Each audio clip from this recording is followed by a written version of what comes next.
Hey, what's up? What's going on? It's your girl, Mary Jane. Please like, comment, subscribe to my YouTube channel. It'd be greatly appreciated from the bottom of my heart, my peeps, my peoples.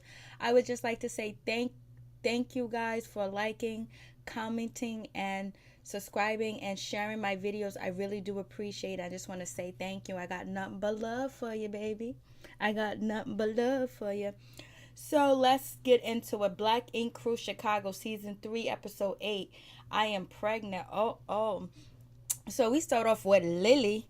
Lily's chilling with Cobra. They're having a magnificent, wonderful time with each other. They're enjoying each other's company. They're drinking together. They're playing games together. And also Lily is, boosting, Cobra's confidence and also empowering Cobra to have more higher self-esteem of herself. I guess that's what, Lily believes that she's doing. And also she tells, Lily that she wants to paint her body, do a sculpture of her or paint her. And she was like, you're big, you're beautiful, it's gonna be wonderful. I always wanted to paint somebody as big as you. Not in them exact words, but you know what I mean. I'm summing it up because if I say it like that, don't sound right, but it is. It is. So, then Cobra asked Lily a question like, who would you have sex with? Who would you marry and who would you kill, basically? And Cobra's like, you already had sex with Junior. So Lily said, I will marry Junior. I will kill Charmaine because Charmaine is just too loud. She's too turned up. And then I would, have sex with you, Cobra. And Cobra's all like happy and everything. It also seems like just from the way they're editing the videos and the way it's perceived to us or perceived to me, it seems like, Cobra is kind of flirting with, Lily's kind of flirting with Cobra and things like that. But I don't know, maybe it's just that she's being extra and overly friendly because she's always intoxicated. And I believe Lily also does Xanax. Like, the crazy dead look in her eyes and the crazy stare. It seems like she's also abusing another substance other than alcohol or marijuana, in my opinion, just my opinion. And so, they talk about penises and things like that. What's a good type of penis? Cobra says Charmaine told her a penis with a curve hits the spot, and Lily says it doesn't even matter what shape it is. As long as they know how to work it, is good. And she has a point with that. And so it seems like they're getting along really well and they really enjoy each other's company. But it just seems like, Lily's the type of person that would take advantage of you. That's what it just seems like to me, in my opinion. And she seems like she'll flirt with somebody or she'll do what she got to do to get her way or get over. I don't know if she's actually if she actually has paid Cobra rent or she's trying not to pay her rent. I don't know. It just seems like it's a good situation for her to take advantage of Cobra because I don't know. I just feel that way. It just feels like she's taking advantage of Cobra, or that she might not pay her rent, or she might think that, building up Cobra's self-esteem and being friends with her and drinking with her is, enough to pay rent. I don't know. I'm just assuming that. So that's what it seems like to me. And it seems like, Cobra could like or could be attracted to, Lily, but I don't know if she wants to overstep that bound. And then, Lily talk about having a threesome with, Cobra and Junior and her. And she was like, Junior wouldn't mind? Like, come on. I'm like, yo. So anyways, we get back to the shop. And at the shop, while they're at the shop or whatever, Don is kind of like massaging Lily's arm, and then Charmaine and Danielle, they make fun of it. They was like, you better not let Ashley see it. Hell yeah. If Ashley has already seen this scene, and she probably smacked him already because she's seen the scene. Like, don't mess with Don. Don't mess with Don. She's the real Cobra. She'll bite ya. And so, Ryan comes into the shop. He lets the guys know that someone really famous is coming in. It's going to be Bone Thugs and Harmony. This is his group of the 90s, whatever. And he was asking Charmaine them, did they know anything about it? Charmaine was like, yeah, I know something about it, blah, blah, blah. I'm a 90s baby. He was like, yeah, you was a baby then, like, And, Ryan was like, I grew up listening to the Bone Thugs. Me too. It's the first of the month. Meet me at the crossroad. Yo, they were hot. And I still like Bone Thugs. I still watch their interviews. And they're coming out with a new album. I'm definitely going to check it out. I brought a lot of their single albums that each individual put out in Bone Thugs. I am a fan of Bone Thugs, for real, for real. I watched their conspiracy video about how, Eazy-E was killed and things like that. They had a bunch of them out. And so anyways, Ryan was like, yo, I want to throw a big party for Bone Thugs or whatever because they're coming by and everything. And so he was telling Charmaine to get it together. Charmaine was like, yeah, that's what I do. Party, drink, twerk, party, drink, twerk. Come on. She was like, that's what I'm going to do. So Charmaine's going to get the party together, She's a party thrower.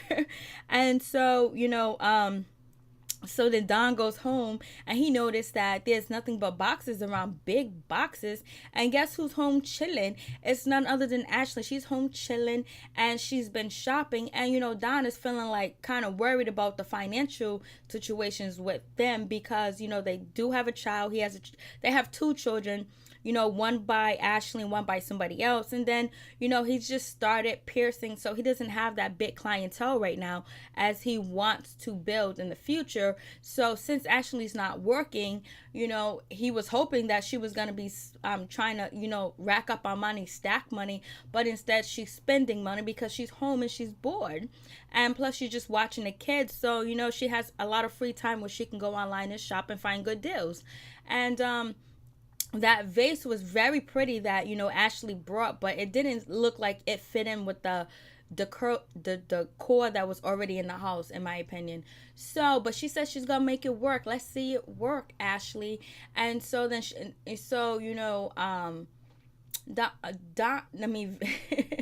Don is kind of like not feeling too good about the situation because he's like, damn, he ain't making that much money. And now he's thinking that maybe he made a mistake by having, Ashley quit working her job or whatever and be a stay-at-home mom. So anyways, she was like, stop your fuss and I got a surprise for you. So she brings him into the living room and she gives him a pregnancy test. He unwraps it. He was like, oh my God, you're pregnant. And Ashley, she's so happy. She's hysterical. She's feeling like, yo, we're having another baby. And she hopes it's a girl. And then his son jumps on him and hug him. And it's all a wonderful moment. But Don is still kind of nervous. He's still kind of like in shock and everything because, what he's really thinking about, not that he's not going to be a good father and not that, Ashley is not going to be a good mother. The problem is the finance. That's what he's worrying about, the finance. And he just wants to be able to take care of his family. And now adding a new member to his family, the bills are going to go up. So, and then, Ashley is shopping. So I don't know if the cost of living in Chicago is cheap, but it seems like you would need 2 parents to be holding down a job. But, whatever works for them. And, with a new baby, just getting married, and Ashley quitting her job, that's a lot of stress on your husband, a lot of stress on the marriage. So I hope they do continue to go to church and get counseling because that could be a quick way to end a relationship, a marriage with all that stress. But hopefully they'll be able to work it out. So we get Van talks to his daughter. His daughter's so beautiful, and he's asked her, so are you dating any guys? She was like, no. And he was like, why not? And Don was like, why not? And his daughter was like, because they're all H's. And he was like, what does H's mean? And this and that. And so I didn't know she was gonna say hoes. I thought she was saying they're too hood, but so Don was like, yep, that's right, we don't want no hoes or whatever. So his daughter's very smart, and she's failing and she's doing well in all the other classes, but she's not doing well in her physical education class. because, you know, she doesn't want to get her hair wet. And that's the story with a lot of women. They don't like to get their hair wet, and plus they don't want chlorine all in their hair and shit like that.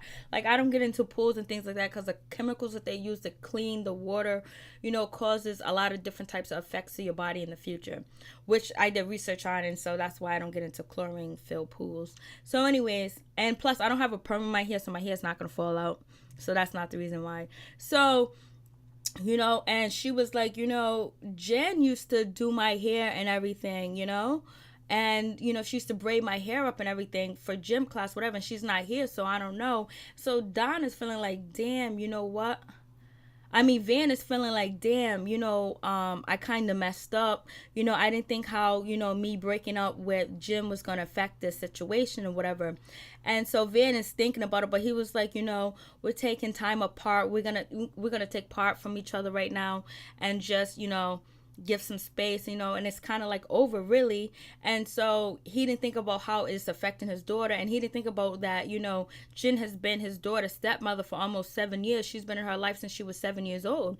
And so, you know, his daughter really misses Jen, but Van was like, it is what it is.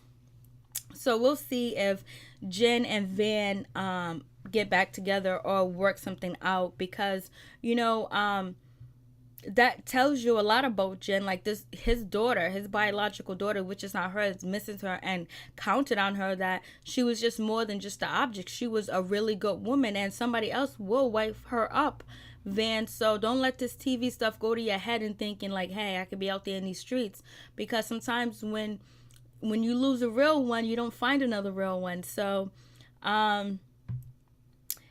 anyways, then we get to Nikki and Phor. They are talking about the situation with Janelle coming into the shop. You know, they're having an argument, and, you know, Nikki, she's upset kinda because, you know, Phor has been like shutting down, has been ignoring her and things like that. And Phor is upset with, you know, Nikki for going off and fighting, you know, Janelle, because he did not want her to fight, and he didn't want her to get in the situation like she did. Basically, I feel like if, you know, Nikki probably got into the situation using her verbal skills and verbal communication and pointing out how she is a fraud in front of her face, in front of everybody, and then, you know, and just giving, you know, 4 examples of why he should not trust her and things like that, or asking this woman Jen, you know, real deep, you know, rooted questions to get down to the core of the issue, to see if she's really lying, like be an interrogator, be an investigator, and things like that. Phor will understand that more, but, you know, he's trying not to have like the turn up and the violent and the yelling and the screaming. That's not what he really wants, you know, around him, but he's used to it, and he kind of likes it as well. He kind of likes that he got a ride or die chick as well, but then he wants her to tone it down on the same note. But he has to work on himself too as well, that he can communicate with others and say, hey, I believe that you're lying. I believe you're not telling the truth. I'll prefer if you leave my shop and never come back. And, you know, you're disrespecting my woman. You're disrespecting me. You're disrespecting my family by lying to me. And I don't believe that you are my cousin. So bounce, be gone. But, you know, Phor doesn't really want to, you know, come off like that. And plus, he's in a deep type of hurt, and he's in pain. He's struggling through the situation because he really thought he was going to get a chance to meet the people on the other side of his family and get some questions to understand why his father neglected him. And, you know, that's something that he wants to deal with, because sometimes you got to know where you come from to know where you're going and understand who you are. Maybe he wants to see the side of his father family that he didn't know, so he can get an understanding of his father and himself. And this wound really hurt him. You know, she opened up a dark wound that he had closed, and so he's dealing with a lot of issue because he's dealing with abandonment issues. And so with Nikki, Nikki is trying to be the man and the woman in the relationship. She's trying to protect him and help him because she feels like he's soft. He doesn't stand up, and she feels like people are taking advantage of him. But he's a grown man, and sometimes he has to learn on his own. And sometimes you just got to let him be the lead, Nikki, and let it be like that. Let him be the lead. Let him take care of the situation. And then when the situation blows up in his face because you feel like you were right about it, then you can talk to him about the situation and say, hey, this is what probably went wrong. Maybe you should do this next time. Maybe you should do that next time, or whatever. But just try to have more of a communication than coming from an angry place. And also, Nikki, don't call your man a stupid or dumb on TV, because if you call him that, we already seen you hit for. We already seen you call him dumb on tonight's episode. That's not a good look, and I know you don't want people to think that you're an abusive type of woman at all. I know you don't want people to assume that, or assume that you're a wild animal or whatever. So, and plus, if you love somebody, you don't call them names like that, especially on camera. And who, God only knows what you probably say to him in private. But Nikki, you got to just work on your anger issues and you're expressing yourself, because you was like, these bitches got to get permission from me. They got to know that I'm your woman. They got to know that I'm your woman and I'm here. They have to come through me. And really, no, they don't have to come through you. You know what? You should have enough trust. And Phor, if you can't trust him, then you shouldn't be with him. And you need to work on your insecurities with being with Phor, because he is popular. He is popping in Chicago and he's kind of famous. So you have to deal with that situation. He has to help you deal with that situation, making you feel secure as well. But there's also some secure you got to have inside of you, where you know that he loves you and he's not going to disrespect you. And also, you say you called him a dumbass, and then you said to him that and if you want these bitches to just suck your dick, then go find someone else. Like, you go from being like you want to help him and be there and protect him, then you call him dumb, then you say that he wants these other bitches to suck his dick.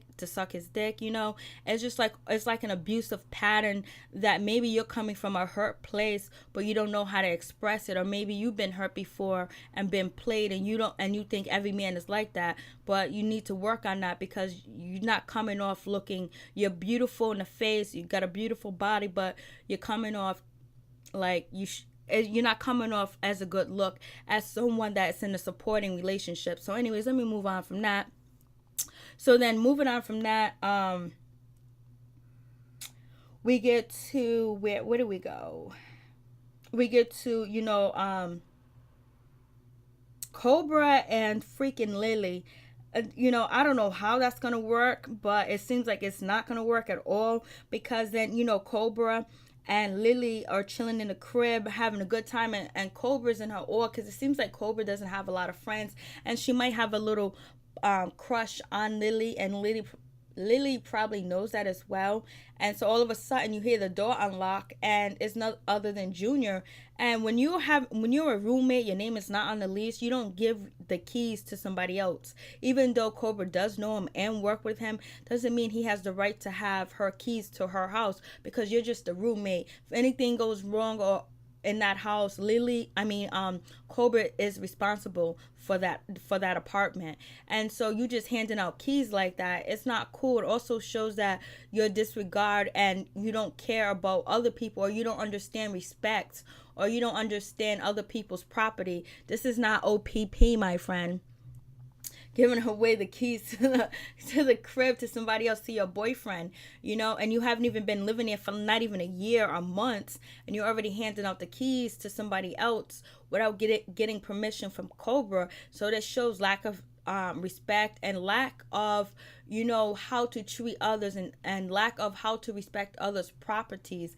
I don't know if you was taught anything, but it just seems like for you to be a grown woman to be very irresponsible and only think about your feelings and your needs, and not the needs of someone that open up their house to you, and open up a beautiful house, not a roach and nasty infested house, a really decent apartment. So anyways, Junior comes in, him and Lily are kissing and making out. It seems like Cobra feeling kind of like out of place. I don't know if she's feeling jealous about the situation, or is it just like, I don't know if I don't want to be with my friends and they like tonguing each other down. I mean, tonguing like about to acting like they're about to have sex and shit like that in front of me. Like, you know, that means it's time for me to go. It's time for the third wheel to bounce. You know what I mean?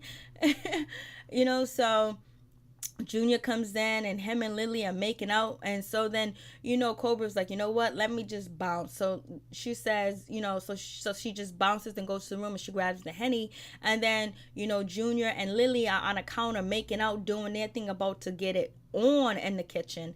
And so so Cobra happens to walk out of her room and see them. She was like, what the hell's going on? What are you doing? But before then, you know, Junior said to Lily that, oh, I hope your roommate don't get mad. I hope she don't get jealous. And then Lily goes, oh, she always gets mad. She always gets jealous. She gets pedo. Everybody knows she's OCD, so why would you have sex on the counter? And it seems like Junior and Lily wanted to aggravate,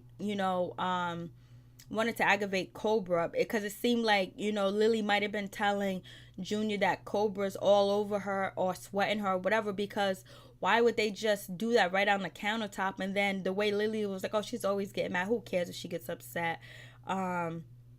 Junior was like, yeah, we're going to give her a show or something like that. Like, it was like no type of respect, just mad disrespectful. And then so when Cobra comes out, she was like, your room's right there. Your bedroom's door right there. Yeah, privacy. Like, this is not no exhibitionist. Unless you wanted her to get involved in a threesome, you should have said, hey, we want you to get involved in this threesome, come over here on this countertop with us, and then it'll probably be a different story. But you didn't do that. You're just on her property, which is / yours in a way. You're renting it, and her name is on the lease. It just shows how disrespectful you are. That's how sometimes I just feel that you're on drugs. Maybe you're on coca too. I think allegedly coca and allegedly, you know, Xanax, in my opinion. So Cobra's like, I'm gonna get the hell, you guys can have this house, I'm gonna get the hell out, whatever. So I guess Cobra bounces and she leaves the situation. And you know, when Junior walked in the house, he was like, daddy's home too. Like, come on, he said daddy's home when he unlocked the door with his key. How come he can't bring Lily to his house like that and do that with her? Maybe he already did. But I guarantee you, if Junior had a roommate, he wouldn't be doing that in his house, because he knows how to have respect for other people's property. So moving on from that, I was like, what? Yo, is she testing her? Is she testing her? I was like, so anyways, we get to, Don, him and Ashley. They're going to organic shop to buy, a baby stroller, buy some clothes. And this is another important thing. Any and everybody can have kids. It's like, when you do have kids, if you can give them the best, like, because there's so many different things out here that that are so natural and so healthy for kids. Organic clothes, organic milk. I mean, like, I don't drink milk. I don't think milk is a good, but just putting the best on your kids, so they don't have any contact with any type of negative chemicals that can affect their development as growing up. So that's why it is important to have a nice income, so you can give your kid the best. So when they're competing in this world, they're on the same level with everybody else. It's like they're not on the lesser level, and they're not drinking poison water, but that's the government, not drinking and eating poison food. Whilst over here, people are at organic shop buying organic clothes instead of buying clothes full of bleach and starch and parasites and all kind of chemicals that gets on your baby's clothes. And once it gets on their clothes, into their skin, because of the bumps that you have, the hair bumps you have on your arm and stuff like that. So, but you can understand Ashley does want the best for her child, and that is important. But Ashley, if you want to spend all that type of money, it would be nice if you still had that corporate job, because if you had that corporate job, you can double and buy everything, because Ashley feels like she couldn't get her first child the best, but she wants to give her second child the best. So they look at a stroller as $524, and Don thinks that's expensive, but when they showed him the other stroller as it's $1,395. I was like, yo, it's too much, right? But you know what? When I go walking, I go to the different parks, and a couple of years ago too, and recently, you got to see the strollers these young mothers have at the park. Oh my God, these strollers got to be like 3-4 G's, and they be running with these strollers. I don't know, they're like vehicles, but they're so on point, like, yo. So I understand that, but you just got to have the money to afford it. And comfort is everything. The thread count, no chemicals on the material because your baby's face and body's inside of the stroller. But anyways, Don was like, yo, it's too much. I ain't paying as much. And so Ashley wants that expensive stroller. Don was like, nah. And she was like, I'm feeling you ain't happy about this, baby. He's just like, yo, he's just thinking about the financial aspect because now he's responsible. And he was like, yo, babe, I don't have, I only have one or two clients. I don't have 1,000 clients or 9 clients or 20. I don't have that yet, so I don't have the money to spend like that. And he also does want the best for his child as well. But I'm glad that Ashley is thinking outside the box and going to an organic store and showing other people about organic products for their baby. I think that's a good look, even though I know she liking to spend the money, but I think she should go back to corporate unless Don can afford it.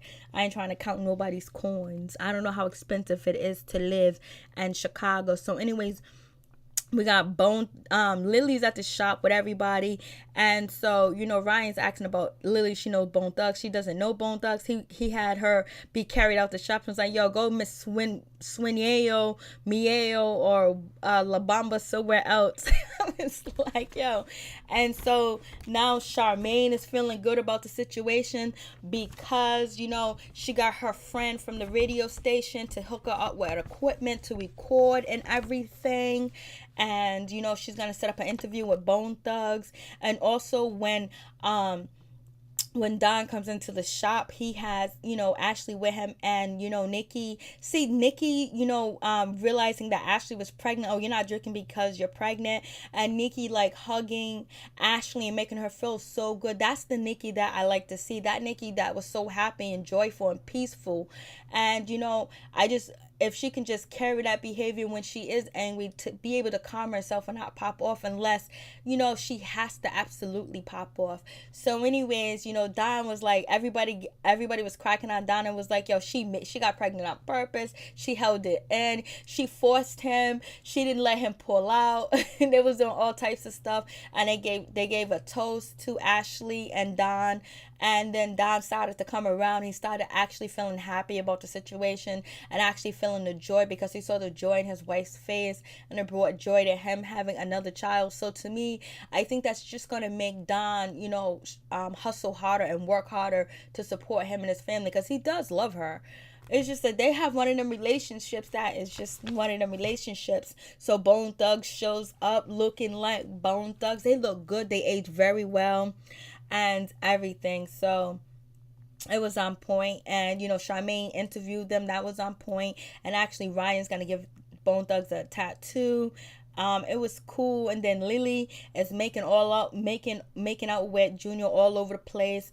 And, Cobra's still upset about the situation. She was like, yo, she can't even apologize to me. Lily says to Cobra while she's making out with Junior, you want to take a picture? It's almost like she was making fun of Cobra liking her, and Junior's in on the joke, just Cobra's not in on the joke. And then also Lily looked like she was lit, like she was on other type of drugs other than alcohol at this party. She had them drug eyes. And so anyways, so she said to Cobra, take a picture, it'll last longer. Like, what? See, now right there,